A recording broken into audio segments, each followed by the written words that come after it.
Hi, Baguio City. We are Michael Learns to Rock. We're coming to play live for you on November 21st. See you all there at the Baguio Athletic Ball, 7 p.m.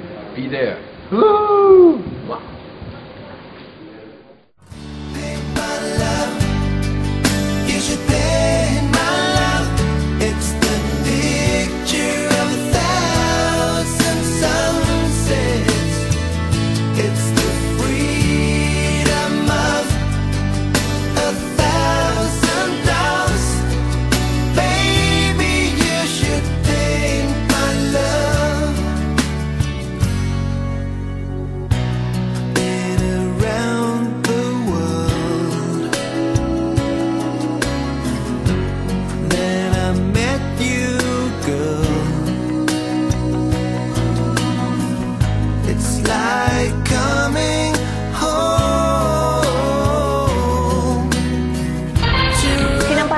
Of contract ang bandang Michael Learns to Rock matapos nitong mag-back out sa nakatakda sanang konsyerto sa Baguio ngayong gabi. Ang detalye sa report.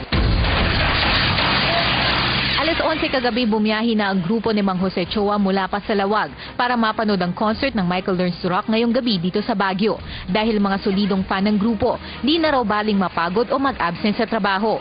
Lumuwas kami kagabi ng alas 10 ng gabi para pumunta dito sa Baguio City para manood sana ng concert.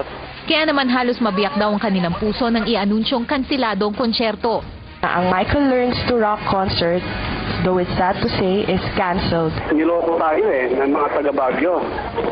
Oo, kaya hindi na biro ito. Nadismaya kami. Kasi sayang lang naman yung trabaho namin. Nag-absent pa kami. 2.1 million pesos daw ang napagkasundo ang bayad ng Overtones Production, JP Entertainment at Michael Learns to Rock para sa concert.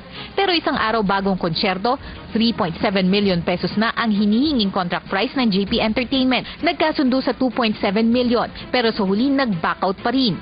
Actually, nag-cancel sila verbally, phone call lang. Wala kaming notice na receive. Nagsampa na kaninang umaga ng kasong breach of contract ang Overtones Production sa Manila RTC laban sa JP Entertainment at Michael Learns to Rock. Babalik po namin lahat yung sa bumili ng ticket. Dasal ng grupo sana matupad pa rin ang pangarap na mapanood ng live ang iniidolong grupo. Paint my love, you should paint my love. It's a picture of 1,000 sunsets. Wala pa rin daw kasiguraduhan kung may magaganap pang konsyerto dito sa Baguio. Nakatakda namang magtanghal ang Michael Learns to Rock bukas sa Araneta Coliseum. The Milky Way upon the heavens is twinkling just for you. And Mr. Moon, came by to say goodnight to you.